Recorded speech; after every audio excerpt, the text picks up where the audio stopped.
Assalamualaikum warahmatullahi wabarakatuh. Saya Wulan dari Bisnis Digital. Halo Kakak, selamat siang. Ketemu lagi sama saya di Praktikum Manajemen Pemasaran. Kali ini ada yang sedikit berbeda karena saya akan memberikan sebuah materi yang saya ambil dari buku yang saya baca. Ini penting karena saya akan mencoba mereview sebelum Kakak akan membuat bisnis plan. Sebentar lagi kita akan bikin bisnis plan ya. Nah, sebelum masuk ke situ saya akan memastikan Kakak itu sudah yakin dengan bisnis yang diambil ya. Eee, saya ambil dari buku Sukses Berbisnis dan Bekerja. Di sini seperti yang ada di slide, itu ada penjelasan mengenai survei yang membuktikan bahwa usaha yang paling besar peluang suksesnya adalah usaha yang dilatar belakangi oleh keahlian, pengalaman, hobi, dan kesukaan kita. Di sini ada presentasi. Ini kira-kira berapa sih peluang suksesnya? Ini yang nomor pertama itu latar belakangnya adalah pengalaman dan keahlian, itu 43%. Kemudian kalau belajar atau berangkat dari hobi, kesukaan atau favorit, itu peluangnya adalah 30%. Peluang awalnya ya untuk sukses. Kemudian warisan atau hibah, ini warisan dari orang tua, ini kalau kita meneruskannya peluang suksesnya adalah 21%. Kemudian dari lingkungan seperti kita melihat, mengamati, kemudian meniru dan modifikasi adalah 15%. Mohon maaf itu ada salah penulisan ya, turu bukan turu tapi tiru ya. Nanti pada tidur lagi. Oke, yang kelima adalah perintisan usaha baru itu 11% startup ya. Itu peluangannya adalah 11%, kemudian penemu atau tenaga ahli dan periset peluangnya sekitar 7%. Kalau ada yang nanya, Ibu sendiri bisnis di luar ini ada apa bisnisnya? Saya ini berangkat dari hobi. Jadi dulu saya awalnya itu dari lingkungan, saya menjual kebutuhan rumah tangga seperti keset, sapu dan lain-lain, itu karena saya ada peluang di situ. Tapi saya coba tapi tidak berlangsung lama. Jadi hanya spot-spot saja karena ada proyek, ada permintaan saya lakukan di situ. Tapi kalau yang sudah berjalan 1 tahun lebih ini adalah bisnis yang berasal dari hobi saya. Karena saya suka membaca, saya suka buku, anak saya juga suka buku, jadi berangkat dari hobi, kemudian saya membuka usaha di situ gitu. Saya jualan buku karena saya hobi membaca buku. Oke, jadi ini adalah panduan untuk memetakan potensi diri dan potensi bisnis. Jadi sebelum Kakak mantap bikin sebuah bisnis plan, saya akan tanya ulang. Apa saja keahlian dan pengalamanmu? Coba ditulis. Apa sih? Saya sih bisa apa? Saya bisa bahasa Inggris contoh. Kemudian saya bisa bikin puisi mungkin ya. Kemudian saya bisa menyanyi atau saya bisa presenter, saya bisa menggambar, saya bisa desain. Apa saja? Silakan dicatat. Ini bukan untuk dinilai ya, tapi itu adalah satu panduan untuk menemukan janjane apa sih? Apa sih kelebihan kita? Nah, kadang-kadang memang harus seperti ini caranya. Jadi harus dipaksa oleh pihak ketiga untuk menemukan apa saja keahlian dan apa saja pengalaman kamu. Kemudian di kolom selanjutnya adalah sebutkan hal apa saja kesukaanmu. Apa hobi kamu? Dan apa yang jadi favorit kamu? Itu dicatat.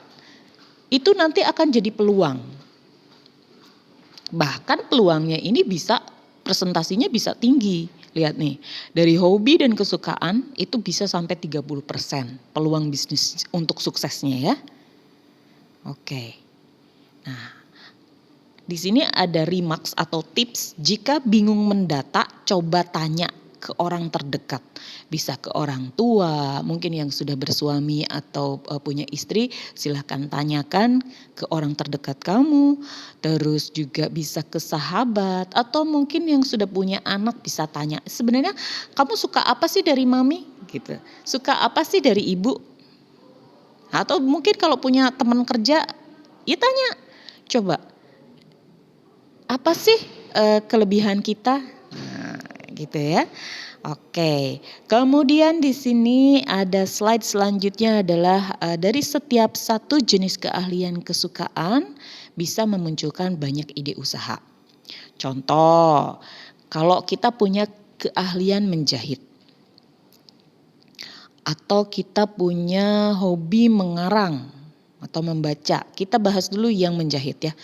Kalau menjahit, ide yang mungkin bisa kita lakukan adalah ide usahanya adalah jasa jahitan, konveksi massal, jual beli pakaian, toko kainnya, toko aksesoris kayak resleting, terus ada bunga-bunga, ada bordir, ada segala macam itu ya.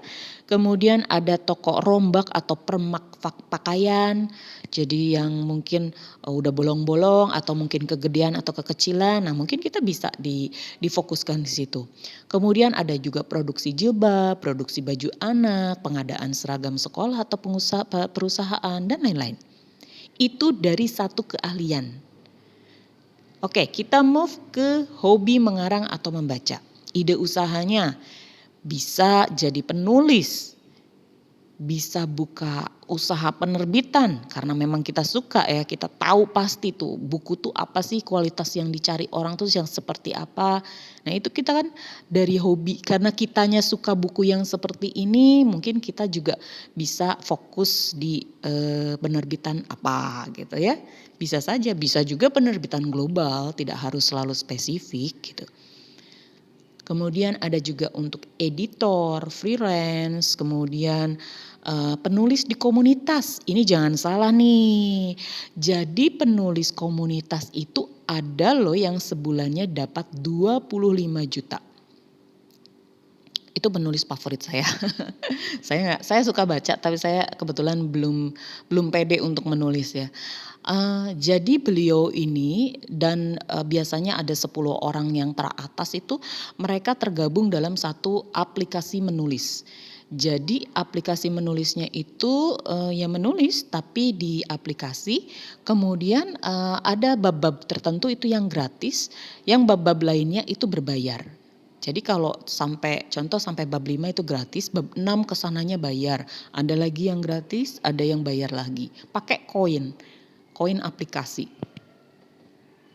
Nah, dari penjualan koin-koin itu, salah satu penulis favorit saya itu satu bulannya bisa dapat 25 juta. Sebulan ya, bukan bertahun-tahun tapi satu bulan itu saja. Dan kalau sudah seperti itu, otomatis kan akan berpikiran untuk membukukan bukunya. Dibukukan, dijual, itu royaltinya lebih besar lagi. Satu bukunya contoh dijualnya sekitar 80.000, kalikan berapa? Itu berapa kali cetak? Seperti itu ya. Itu dari satu hobi mengarang atau menulis atau membaca. Ya, Mas Farhan, kalau hobinya ini apa ya? Bukan hanya tuntutan jiwa, coba dituangkan, coba ditulis, coba cari guru, coba cari komunitas online yang bisa mengakomodir. Mana tahu nanti kamu bikin buku ya, atau kalaupun belum satu orang ya bisa kolaborasi dengan banyak orang nanti diterbitkan, nanti dapat royalti juga. Ya, ini adalah peluang. Teman-teman yang lain juga ya, yang suka menulis, yang suka menggambar, silahkan. Ada sekarang bikin tutorial lewat Facebook, itu juga peluang.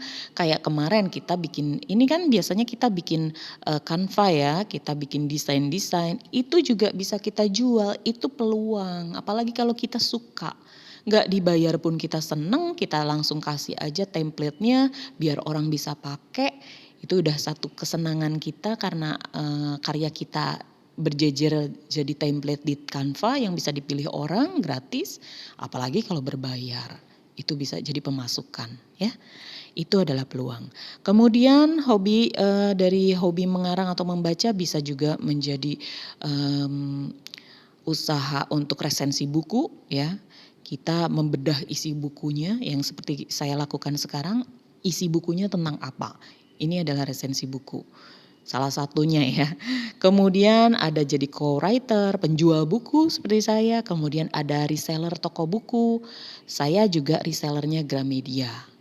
Gitu. Reseller resmi. Jadi kalau di Gramedia saya bisa dapat harga yang harga reseller. Tapi kan kalau reseller kan ada syarat-syarat ketentuan berlaku ya. Iya, oke, lanjut dulu.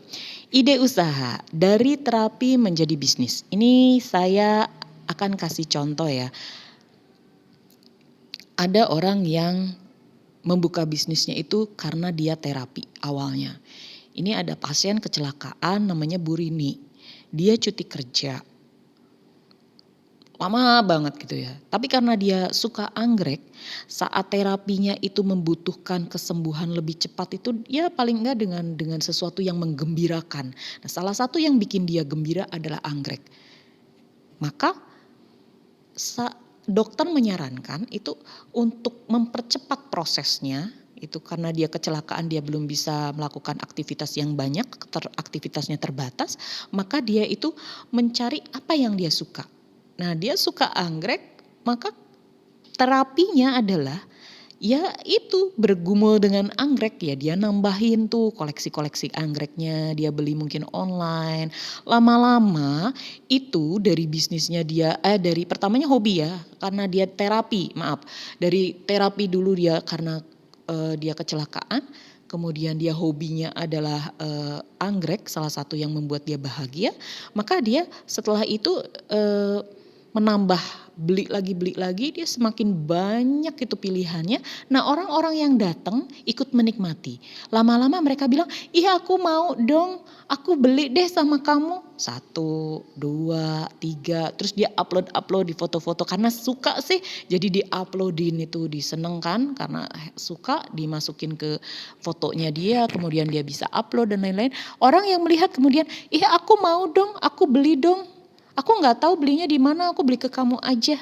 Nah, dari situ 1, 2, 3. Nah, akhirnya ya sudah, dia akhirnya jualan aja sekalian gitu. Nah, dari situ ternyata itu pundi-pundi rupiahnya tuh nambah. Dia dari lahannya yang kecil cuma di depan rumah, nambah lagi 3.000 meter persegi. Jadi kebun anggrek yang sekarang banyak banget. Gitu ya. Itu dari terapi. Ada lagi nih gara-garanya. Dari ukuran kaki, dari satu yang ketidaknormalan, ini bisa jadi ide bisnis.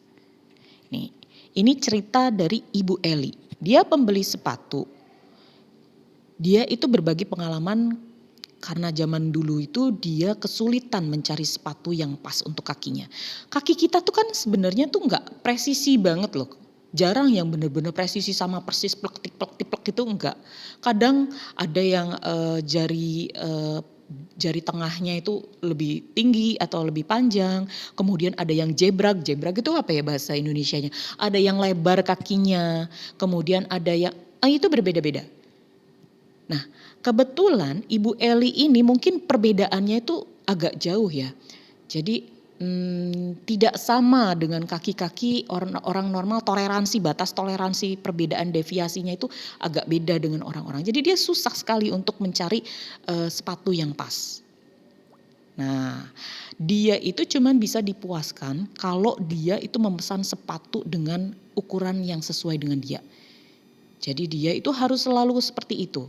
Nah, lama-lama Bu Eli itu mikir, jangan-jangan banyak juga nih orang-orang yang kayak gini. Kayak aku nih punya masalah sama ukuran sepatu. Akhirnya Bu Eli itu kepikiran untuk beli modal mesin jahit, menyewa jasa tukang sepatu kenalan yang sering dia pesenin itu. Terus habis gitu ya sudah dia tawarin ke teman-temannya, awalnya ya, aku buka ini nih usaha buat bikin sepatu, sini diukur.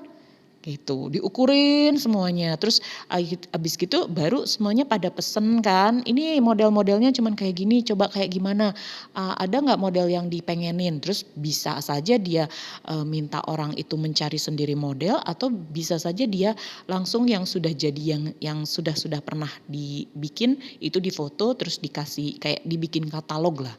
Kayak gini modelnya, kayak gini gitu. Tapi bisa juga dia melihat satu foto di mana gitu, mungkin merek apa, dia lihat kemudian tiru.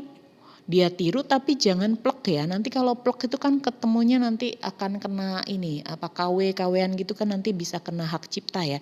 Jadi konsepnya adalah lihat, amati, tiru dan modifikasi. Ya, dimodif, dibedakan, tetap ada bedanya, jangan ketiplok-tiplok ya. Kalau ketiplok-tiplok nanti sama, nanti kena kasus ini hak cipta. Oke? Nah, Ibu Eli ini akhirnya sekarang itu sudah menjadi produksi, dia sudah memproduksi baik sepatu cowok atau wanita juga, terus juga dari kulit, fokusnya di kulit ya.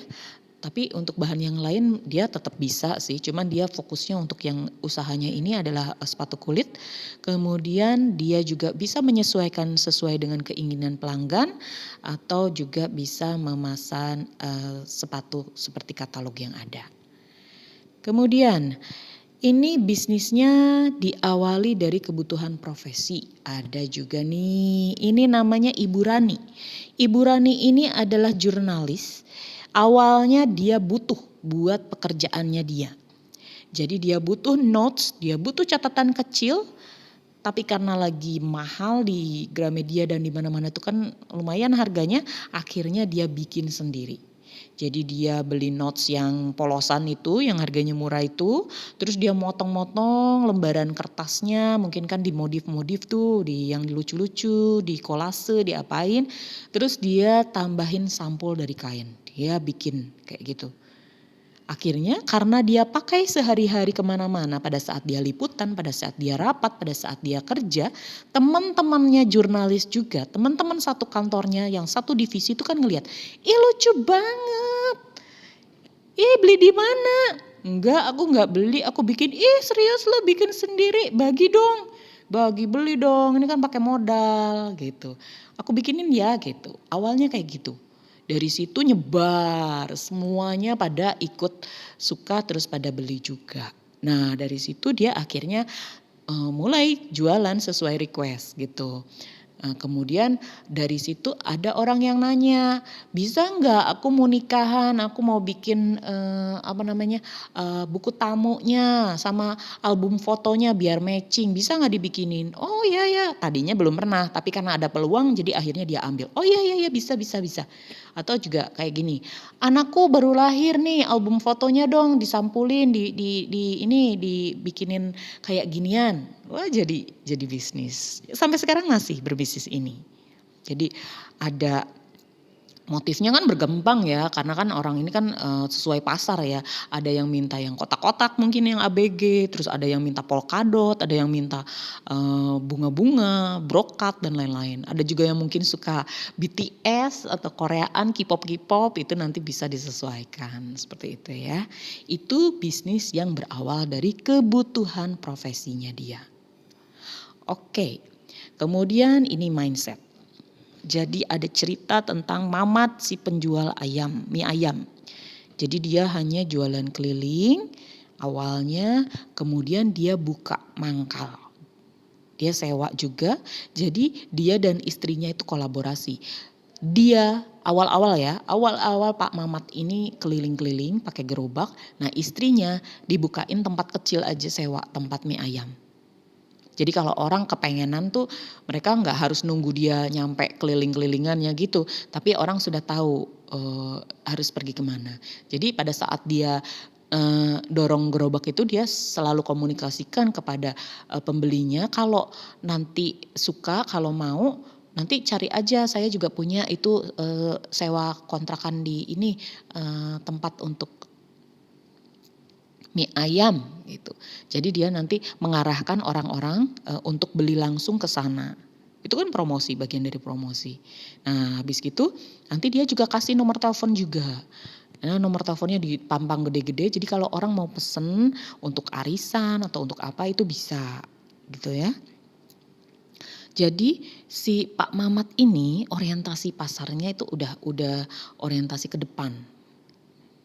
Terus dia itu kepengenan someday itu ada passive income. Kalau si sewanya itu udah orang banyak yang kenal, laris dan segala macam, ya dia kan nggak harus keliling-keliling gerobak lagi.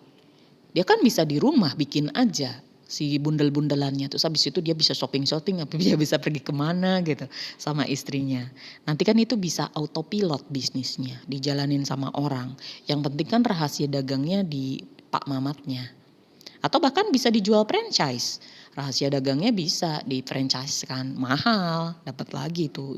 Ini lagi peluang bisnis lagi. Nah, selain itu si Pak Mamat ini ternyata karena dia sudah mulai terkenal tuh, akhirnya dia punya usaha lagi tambahan. Jadi dia itu bisnis odong-odong. Jadi dia ngerekrut tukang bakso yang untuk gantiin dia keliling gerobaknya itu, ada juga yang ngerekrut tukang odong-odong, nanti sistemnya setoran. Jadi orang tuh per hari setornya berapa, let's say 20.000 atau 30.000, bersih loh. Itu penghasilan bersih loh, mereka kan cuman pinjem aja si odong-odongnya gitu. Nanti kan tinggal dihitung BEP-nya berapa tahun. Nah kalau dibandingkan dengan Paijo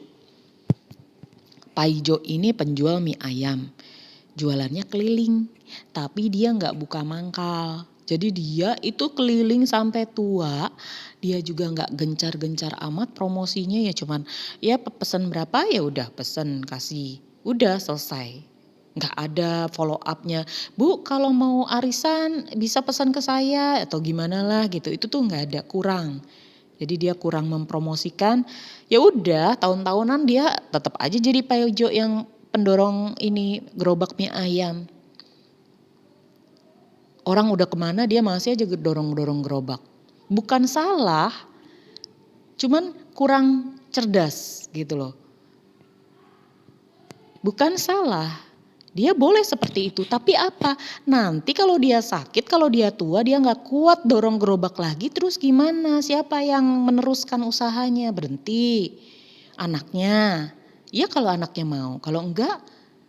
Jadi kita sebagai pengusaha itu harus mikir ke depannya. Mau gimana? Seperti saya ini jualan buku. Saya sekarang jualan online ya. Tapi tidak menutup kemungkinan kalau nanti anak saya suka, nanti ini akan diwariskan kepada anak saya bisnisnya, baik online atau mungkin kalau anak saya suka nanti akan dibukakan juga yang offline-nya. Kemudian nanti kalau anak saya suka, kita berkembang lebih gede, nanti kan passive income, nanti kita rekrut pegawai. Nanti pegawai saja yang menjual. Anak sayanya bisa mungkin kuliah, kemudian bisa juga sambil kerja yang lain sesuai dengan yang dia mau. Tapi perusahaannya tetap jalan karena ada orang yang mengelola kayak gitu. Hanya merekrut saja orang. Sama seperti ini juga. Kalau Pak Mamat itu sudah merekrut orang. Sedangkan Pak Paijo itu dikerjakan sendiri. Nah jadi sampai dia tua, sampai dia sakit, itu dia tetap menjadi penjual mie ayam gerobak keliling. Kayak gitu ya. Jadi sayang. Jadi kalau tidak bekerja nanti Pak Paijo jadi gak punya uang kayak gitu. Karena kan penghasilannya dari situ. Jadi pesan saya adalah coba juga memikirkan bukan apa yang bisnis yang kita pilih sekarang saja, tapi juga coba bayangkan kira-kira bisnis kita bisa autopilot gak? Kira-kira bisa gak? Kayak dokter itu paling jatuhnya mitra. Tapi ada juga kalau dokter itu biasanya ketemu sama pasiennya itu udah dokter minded. Dokter A ya pokoknya maunya sama dokter A. Meskipun ada partner dokter A yang lain, dia kurang sreg gitu. Kayak gitu kalau dokter biasanya. Jadi ya harus sama dokternya, beda sama tukang mie ayam ya. Mie ayam ya yang bikinnya kan tetap Pak Mamat gitu. Tapi yang meladeni, yang men-serve atau yang memberikan layanan adalah pegawainya. Jadi tetap orang tetap mau gitu ya. Dibedakan seperti itu. Kemudian ini saya sharing tentang kunci untuk mencari SDM agar mau bertahan dan royal, itu kita harus mencari orang-orang yang benar-benar berjodoh dengan kita, dan nyari itu susah gitu ya. Ya yang sabar dicari gitu. Kemudian harus memiliki keahlian dan strategi juga agar mampu bersaing. Kemudian produknya itu harus beda, harus unik. Apa sih, sama-sama bakso tapi apa? Apa yang membedakannya itu apa? Mungkin baksonya warna-warni atau bakso rambutan atau mungkin bakso isi apa lahar atau apalah gitu. Pokoknya yang beda ya, yang biar orang tuh ya pokoknya maunya itu gitu. Gimana caranya? Ya biar beda gitu. Kemudian jangan segan memberi atau sodakoh. Ya, salah satu pancingan juga, ini juga sempat disampaikan juga sama Mas Firman ya, jangan segan-segan memberi. Sodakoh lah. Ya, Allah juga udah bilang kan, kalau kita sodakoh berarti kita akan dapat gantinya dari Allah berapa kali lipat gitu. Baik yang gantinya secara zohir sekarang di dunia dan pastinya di akhirat nanti. Itu jadi jangan hitung-hitungan banget lah. Jadi ada alokasi yang untung rugi, tapi juga kita mencoba untuk alokasi yang bisnis dengan langit lah, istilah bisnis ke Allah lah ya. Kita mungkin untuk setiap hari Jumat kita mungkin paling enggak beliin atau gratisin berapa porsi untuk anak-anak yatim atau siapalah, terserah monggo ya. Kemudian di sini ada informasi kenapa sih gagal? Karena tidak menentukan tujuan sejak awal. Ini kemarin pernah ya, saya dapat pertanyaan dari Mas Rizky atau dari siapa ya, saya lupa, maaf ya. Kenapa sih bisnis itu bisa gagal itu biasanya di tahun-tahun awal tuh kenapa gitu. Nah ini salah satunya yang bisa menjawab pertanyaan itu, saya ulangin adalah kenapa bisnis itu gagal. Itu biasanya karena sejak awal tidak menentukan tujuan dengan jelas, kemudian tidak melakukan budgeting, tidak ngitung ya. Kalau setahun 2 tahun pertama itu belum BEP itu ya paling enggak kita harus ngitung ke sana gitu. Kita harus tahu, harus ada pemasukan yang lain, jangan ngandelin yang dari situ gitu. Kemudian 3, tidak melakukan pencatatan pengeluaran-pengeluaran kecil. Maratus juga pengeluaran, jadi dicatat ya. Kemudian yang keempat, terlalu mempercayai orang lain dalam hal keuangan. Jadi kita dari awal-awal belum apa-apa kita udah langsung percayakan ke orang, atau kita sudah besar kita percayakan 100% ke orang lain, itu juga memungkinkan kegagalan satu usaha ya. Kemudian yang kelima adalah mencampurkan uang hasil usaha dan penghasilan dari bekerja. Jadi contoh, saya kerja sebagai dosen, kemudian saya itu berjualan buku. Nah, saya campur tuh keduanya. Nah, itu tuh ternyata ya susah berkembang dan kemungkinan bisa gagal gitu ya. Jadi sebaiknya memang dipisah, uang dari gaji ke rekening mana, kemudian uang yang untuk transaksi buku dan lain-lain itu diambilnya dari satu rekening tertentu kayak gitu ya. Kemudian terlalu banyak utang. Nah loh ini hati-hati nih utang nih ya. Utang harus dibayar, jangan sampai enggak. Dan ini kalau terlalu banyak utang nanti kita bingung beneran. Jadi hati-hati ya. Kemudian yang ketujuh adalah tidak fokus pada satu usaha saat baru memulai. Jadi ya jualan buku, ya jualan boneka, ya jualan pernak-pernik, ya jualan pensil dan segala macam, itu sih mending masih related, masih bisa dijual dalam satu toko ya. Tapi kalau ketambahan lagi jualan kopi, jualan baju, itu warna-warna itu nanti bisa sukses bisa. Cuman kan apalagi di awal-awal ya, itu berat nanti. Mendingan satu dulu diselesaikan, satu dulu kuat dulu, baru next. Satu dulu, next lagi kayak gitu. Kalau kira-kira oh ini ternyata nggak jalan nih, saya mau ganti. Ya ganti mah ganti. Jadi ininya ditinggalin gitu. Jangan ini iya, itu iya, nanti bingung. Kalau di awal loh ya, kalau untuk pemula, kalau untuk udah expert sih monggo kerso silahkan. Tapi kalau untuk pemula-pemula gitu, mendingan satu dulu dikonsentrasikan. Kalau memang benar-benar nggak jalan, ya ditinggalkan, diganti. Jadi jangan buka ya ini juga jalan, kemudian buka lagi yang lain. Yang satu aja nggak jalan, tambahan yang lain. Nanti bingung. Satu dulu ya. Kemudian tidak mempersiapkan diri dalam menghadapi resiko. Jadi namanya usaha, namanya bisnis itu apalagi di awal itu kita kemungkinan gagal, bisa ada kemungkinan gagal. Tapi kalau kita sudah siap mental, kita sudah mempersiapkan resikonya apa saja, paling tidak bangkitnya itu cepat, recovery-nya itu cepat gitu. Kitanya ya, kuncinya kan di kita yang mau jualan, kita ke orangnya, manusianya, kitanya, ownernya. Ya kalau kitanya sudah ada niatan untuk bangkit lagi ya bangkit cepat. Nanti inovasi lagi seperti itu. Kemudian yang ke-9 adalah tidak mau belajar. Meskipun kita sudah punya usaha, silahkan tetaplah belajar. Banyak-banyaklah browsing, banyak-banyaklah mengamati lingkungan. Kalau bisa mengamati lingkungan yang bisnisnya sama dengan kita. Jadi biar mapan ya. Tapi boleh juga belajar dari bisnis yang lain kita ngelihat. Tapi jangan tergiur. Kadang-kadang kan manusiawi ya. Lihat yang ini, ternyata ini cepet ke sana, pindah ke sana. Terus ternyata nggak enak tuh. Kan kita lihatnya cuman yang sukses-suksesnya, yang pahit-pahitnya kita nggak lihat. Pindah lagi. Ya terus nggak jadi-jadi kalau kayak gitu. Kalau bisa fokus dulu di satu, terus belajar, banyak-banyak belajar. Belajar bisa dari siapa saja, bahkan belajar bisa dari customer kita, dari pelanggan kita, dari orang-orang sekitar kita. Ya, banyak belajar.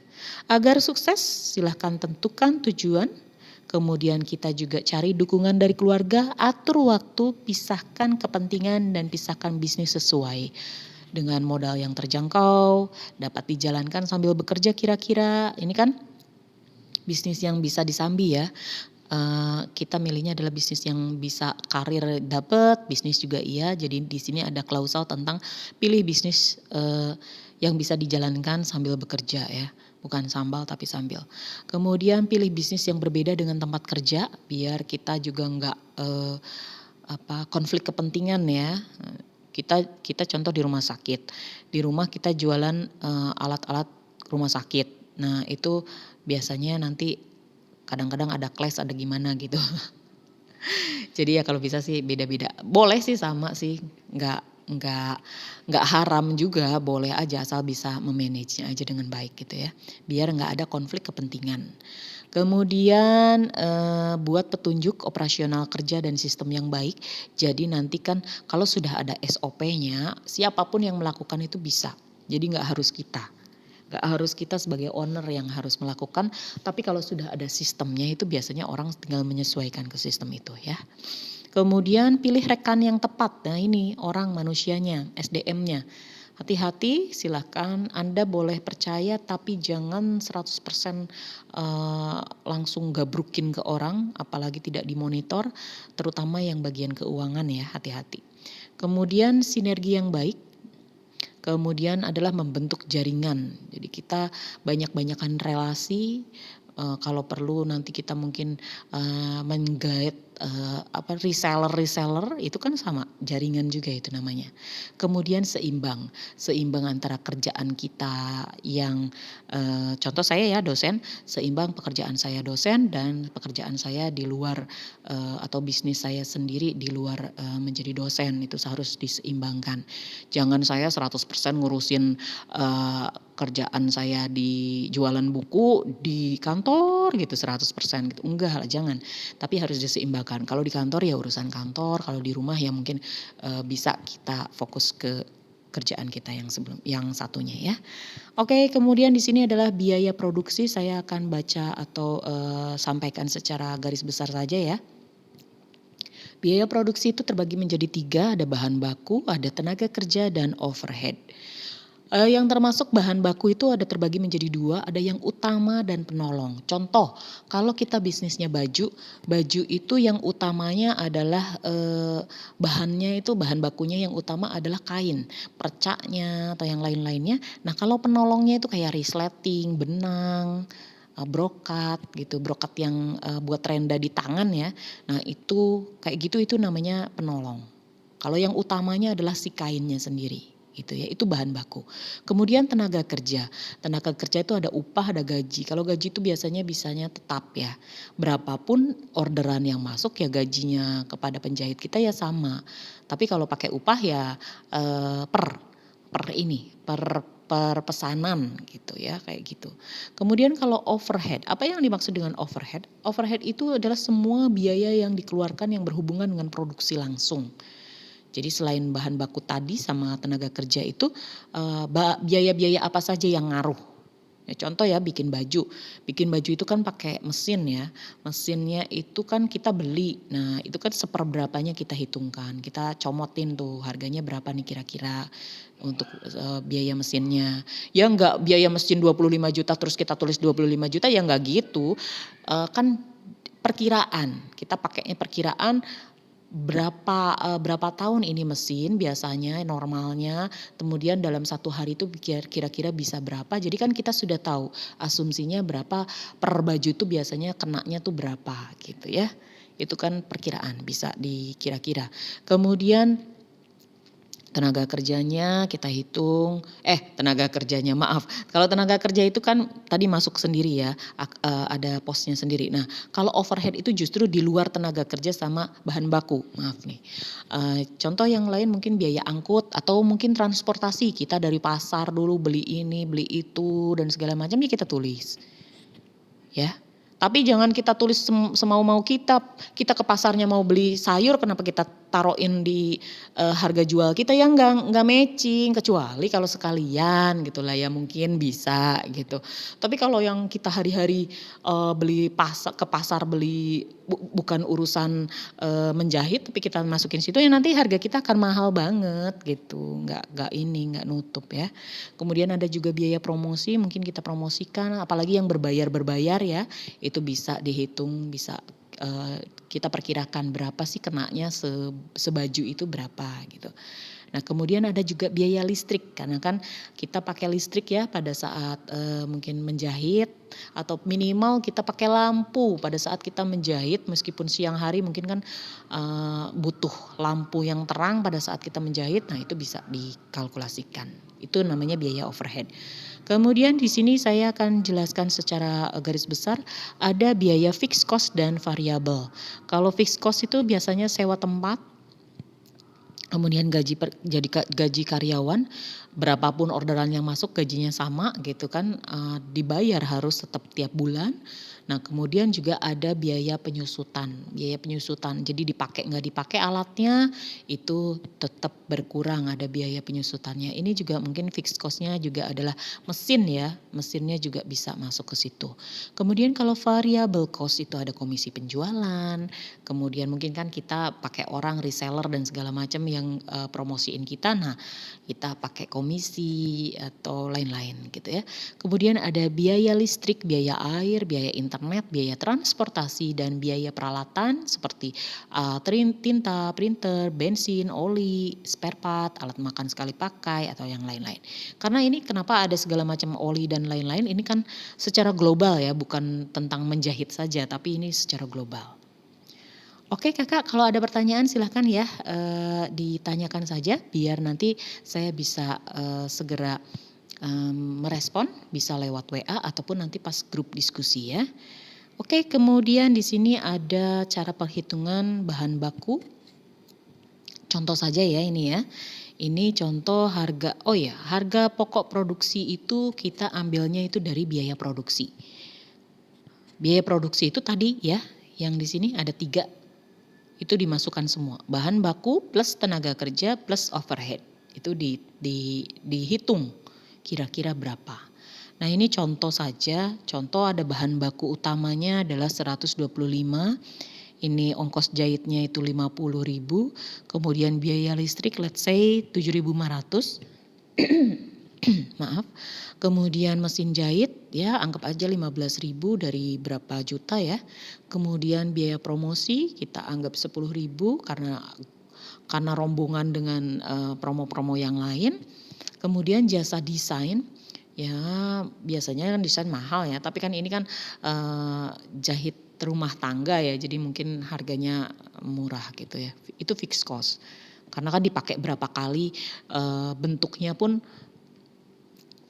sama gitu ya, nanti tinggal ukurannya saja yang berbeda gitu. Tapi kan grand desainnya itu kan sama gitu, jadi sekali aja dia dapat desainnya.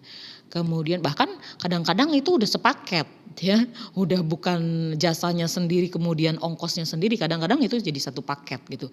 Jasa plus menjahitkan gitu, itu kayak bonusan lah ya. Oke, itu kalau jasa desainnya itu tersendiri berarti itu jatuhnya adalah fixed cost ya.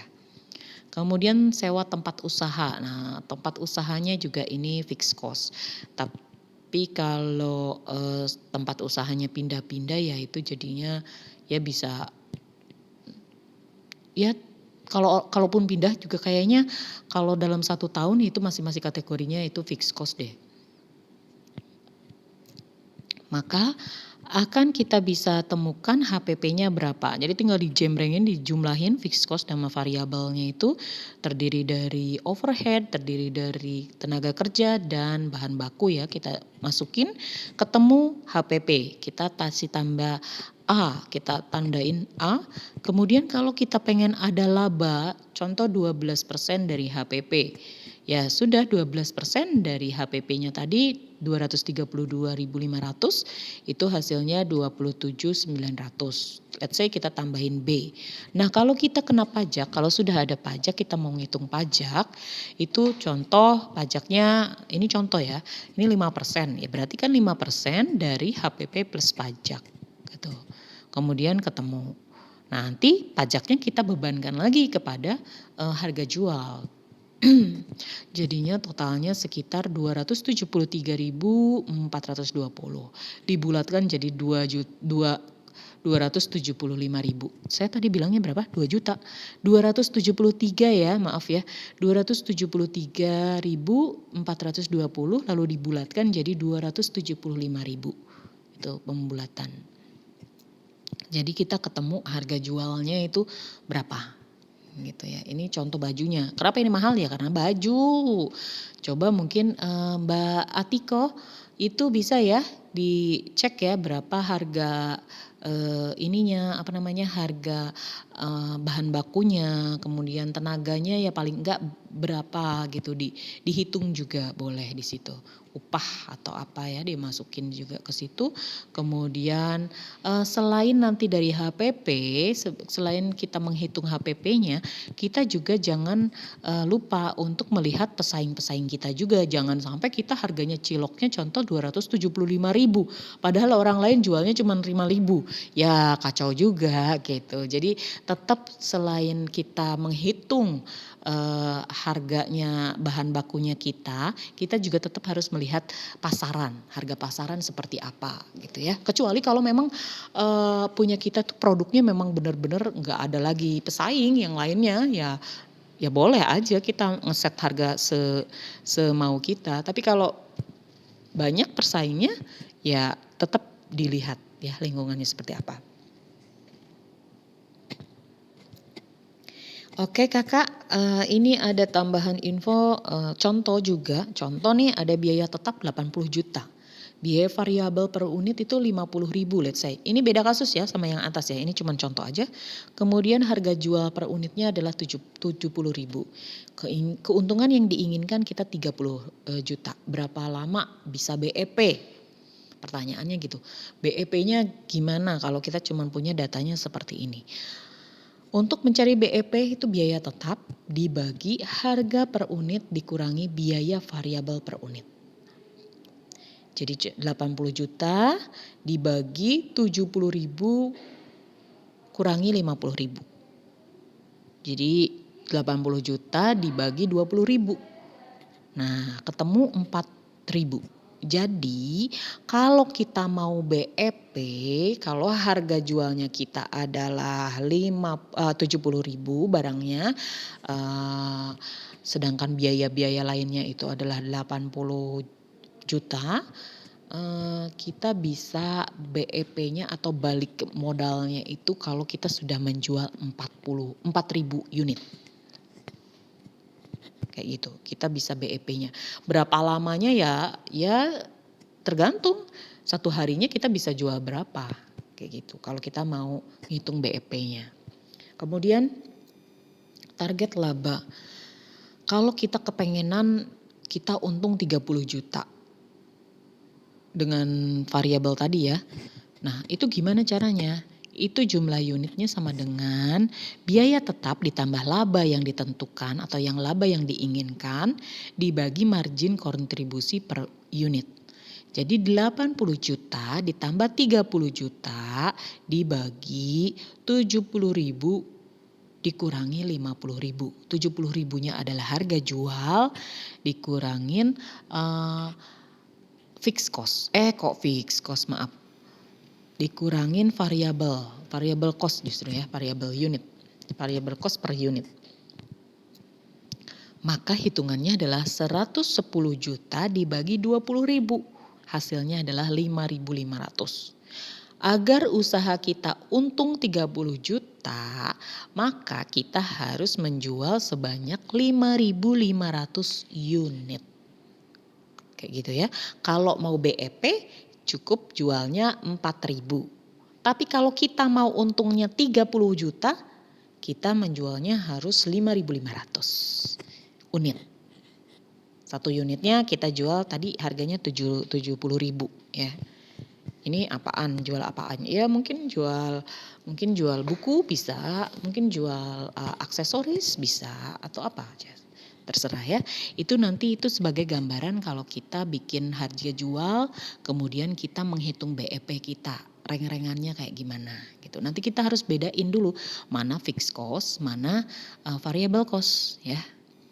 Oke, kemudian kita masuk ke alternatif bisnis. Ini ilustrasi awalnya, contoh saja ya. Ilustrasi dari reseller ini menjual produk orang lain. Jadi investasi awalnya itu dia anggarannya 1 juta ya, untuk modal awalnya. Kemudian biaya operasionalnya dia mungkin butuh pulsa, ongkos kirim dan lain-lain, anggaplah 200.000. Kemudian omset per bulannya 2 juta. Nah, asumsi keuntungannya 25% dari omset, berarti keuntungannya asumsinya 500.000. Terus dia hitung, kemudian keuntungan bersihnya 300.000. BEP-nya dia kurang lebih 3,5 bulan sampai 4 bulanan lah dia bisa BEP. Gitu. Itu hanya ilustrasi ya. Oke. Keuntungan bisnis menjadi reseller itu adalah bisnisnya itu nggak pakai modal. Jadi nggak perlu ngabisin gede banget cash money di awal-awal kita jualan. Tapi butuh kepercayaan ya, karena pembayarannya kan tempo, sistemnya setoran ya. Kemudian sistem konsinyasi itu menukar model barang atau lain. Jadi kita kalau nggak laku model yang kita punya, kita tuh bisa kembalikan. Jadi ini seperti Mbak Zeki ya. Mbak Zeki kan juga menawarkan kepada reseller-resellernya, kepada reseller-reseller ibunya Mbak Zeki ini ditawarkan. Jadi kalau ngambil barang dulu silakan diambil, kemudian setor yang lakunya berapa. Kemudian kalau nggak laku barangnya itu dikembalikan ke Mbak Jeki, ke tempat ibunya. Nanti sama ibunya ya dijual sendiri, nanti ditukar sama barang yang lain kayak gitu. Itu reseller ya. Bisa kalau ada sistemnya seperti ini, kalau ditawarkan. Ada juga yang nggak bisa, pokoknya selesai nggak selesai, laku nggak laku ya yang barang yang diambil ya itu gitu. Ada yang seperti itu ya, tergantung kita pinter-pinter cari reseller yang baik hati. Dulu saya pernah jualan baju anak. Saya pakainya ini konsinyasi. Jadi saya beli dulu, saya ambil dulu sejumlah yang saya perlukan, kemudian saya jual di Cilacap. Terus habis gitu kalau ada yang nggak laku saya tukar barang yang lain dengan yang barang yang lebih baru kayak gitu. Pada saat bajunya Nadia sih sebetulnya saya butuh, tapi itu nggak lama karena passion saya sebetulnya bukan di baju, jadinya nggak terlalu. Jadi saya, nggak sabar gitu, saya tidak sesabar pada saat saya jualan buku. Kalau saya jualan buku karena saya seneng, laku nggak laku, ya saya tetap seneng gitu. Karena kan saya juga sambilan ya, jadi sambi gitu. Jadi bukan, bukan pekerjaan utama, tapi kalau pekerjaan utama ya, harus lebih serius lagi dari sekarang gitu. Tapi itu saya bisa membedakan mana yang, bisnisnya itu berasal dari hobi dan mana yang, memang, eee, lingkungan saja. Jadi saya pernah jualan, abrak-abrak, jadi kayak sapu, keset, dan lain-lain. Kemudian saya juga pernah jualan baju anak, karena anak saya butuh, jadi saya beli, kemudian saya sekalian beli banyak biar harganya murah, sekalian saya jualan.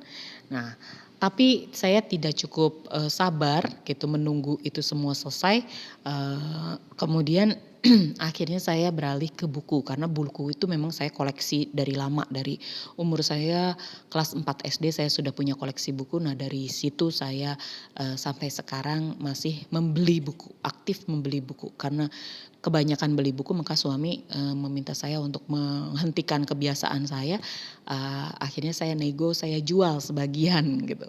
Jadi ya akhirnya saya jualan sampai sekarang gitu ya. Oke, kita lanjut ke, alternatif bisnis yang lain.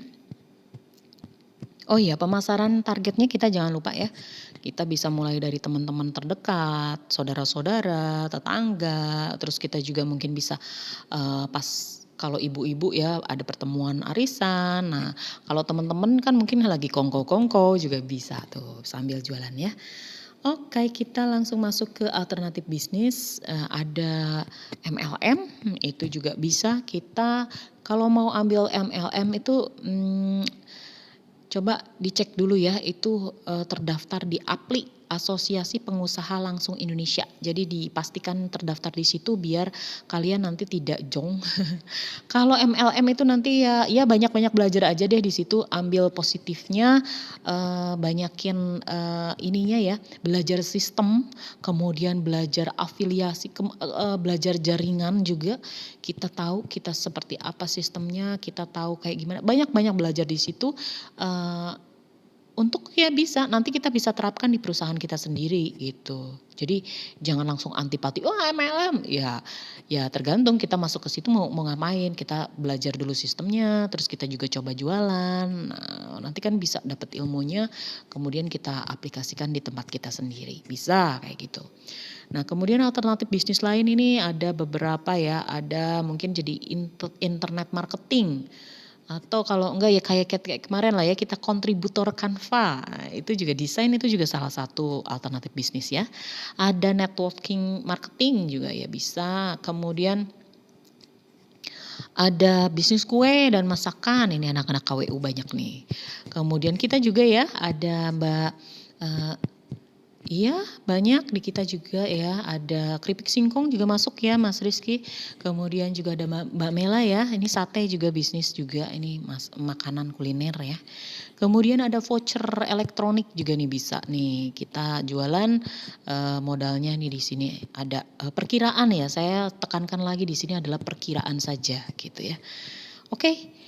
Kemudian di sini ada alternatif lain seperti jilbab kaos instan, spray, pakaian anak, jadi penulis, penerjemah buku, laundry, minuman jus dalam kemasan, aksesori, jemputan sekolah. Jadi ojek, ojek online. Banyak loh, itu jangan salah kalau apalagi kalau sudah ini ya, sudah reguler gitu, itu udah enak tuh. Kemudian jemputan karyawan, ada rumah kos, penyewaan rumah, persewaan kios, rental VCD, taman bacaan, rental komputer, bimbingan belajar. Nah ini nih mahasiswa-mahasiswa kan udah pada pinter nih. Pasti dong pelajaran SMA, SMP itu kan ya paling enggak nggak ada yang nyangkut lah. Ya mungkin nggak semua pelajaran ya, tapi kita kan pasti suka salah satunya. Nah mungkin kita bisa di situ jadi coaching atau jadi guru, jadi privatnya salah satu anak-anak, atau kita mungkin bisa gabung, bisa sendiri kita langsungan menawarkan jasa kita di online di medsos, atau kita bisa gabung di wadah yang besar seperti di Ganesha atau di bimbingan-bimbingan belajar Sony Sugema, SSC atau apa gitu, itu bisa gitu ya. Kemudian kita bisa kasih kursus keterampilan juga, baik online maupun offline. Mungkin ada yang suka bebikinan itu loh yang buat mahar. Nah itu bisa tuh, bisa ngasih kursusnya atau bisa buka jasanya, bisa ya. Kemudian toko kado atau pernak-pernik. Kemudian tanaman hias anak KWU juga ada ya. Ini yang suka tanaman hias itu berangkat dari kesukaannya dia, akhirnya dia buka usahanya di tanaman hias. Kemudian salon, ada toko sembako, cetak digital, kemudian bisnis franchise seperti mungkin Pak Mamat tadi, mungkin rahasia dapurnya atau rahasia pembuatan baksonya itu dijualnya ke franchise. Jadi harganya itu bisa mahal. Semua sesistem itu, bukan cuma rahasianya doang. Bisa dijual rahasianya, resepnya doang, bisa juga sesistemnya semua. Tapi biar mahal ya sesistemnya gitu ya. Oke, ini ada contoh-contoh sukses. Jadi dari ada Ratih Sanggar, ini sukses sebagai pembicara, pengelola RPRS atau Lembaga Pendidikan Ratih Sang, dan Butik Sang Sakinah atau Busana Muslim Modern. Kemudian ada Jackie, ada Munarsi, jadi PNS dan sekaligus usaha jamu Toga Vitan. Kemudian ada Eri Priambodo, karyawan PT Simen, kemudian PT Wincor dan sepatu Eltrat. Kemudian juga ada Bu Yanti Isa atau karyawan perusahaan makanan, kemudian dia buka gerai makanan sendiri. Kemudian ada Diana Pungki, artis, usaha butik waralaba, rumah makan Sunda Ampera dan lain-lain. Jadi meskipun artis sekarang itu kan banyak loh yang jadi endorse, tapi juga bisa juga mereka buka usaha sendiri. Karena kan satu keartisan itu kan biasanya tidak long lasting ya. Ada artis yang legend banget, jadi dari yang kecil sampai yang tua gitu masih dipakai, tapi banyak artis yang hanya muncul beberapa kali kemudian tenggelam. Ada juga mungkin artis yang lagi besar kena kasus, atau ada artis yang hijrah. Nah itu banyak sekali alasan move ya dari si artis itu buka bisnis. Ada juga yang mumpung jadi artis buka bisnis, itu juga banyak kayak gitu. Nanti tinggal mana sih yang sebetulnya dia betul-betul dia sukai, dia kuasai betul, atau dia hanya ikut-ikutan saja. Nanti bisa terseleksi saja. Nanti juga kalian bisa sekalian searching mana sih nama-nama artis yang punya usaha, silahkan. Sekarang bisa dibuka ya, biar kita juga belajar banyak dari artis-artisnya itu. Selain mereka menjadi artis itu, mereka usaha apa saja dan apakah usahanya itu masih jalan atau tidak, kayak gitu ya. Oke, ini tadi resensi buku, dari judul bukunya adalah Bunda Luar Biasa, Sukses Berbisnis dan Bekerja. Penulisnya adalah Ahmad Ghazali dan Sulistiawan. Penerbitnya adalah Mizan, tahun terbitnya 2008, tapi masih related atau masih cocok ya untuk sekarang. Apalagi dia sudah membahas mengenai network marketing, kemudian dia juga sudah membahas mengenai bisnis voucher. Di tahun 2008 kan belum seheboh sekarang ya, tapi dia sudah visioner gitu. Oke, gitu aja kakak materi kita kali ini. Praktikumnya adalah lebih ke persiapan sebelum kita masuk ke bisnis plan. Kita akan segera masuk ke bisnis plan, jadi saya harus memastikan kakak itu bener gak sih bisnis yang akan kalian geluti tahun-tahun mendatang itu sudahkah cocok dengan apa yang kalian suka, apakah sudah cocok dengan keahlian kalian, kayak gitu ya. Oke, begitu saja. Terima kasih atas perhatiannya. Mohon maaf kalau ada yang kurang penjelasannya. Kalau ada pertanyaan silahkan di WA ke saya. Boleh juga disampaikan di dalam grup diskusi ini ya. Oke, saya tutup dulu. Terima kasih. Assalamualaikum warahmatullahi wabarakatuh.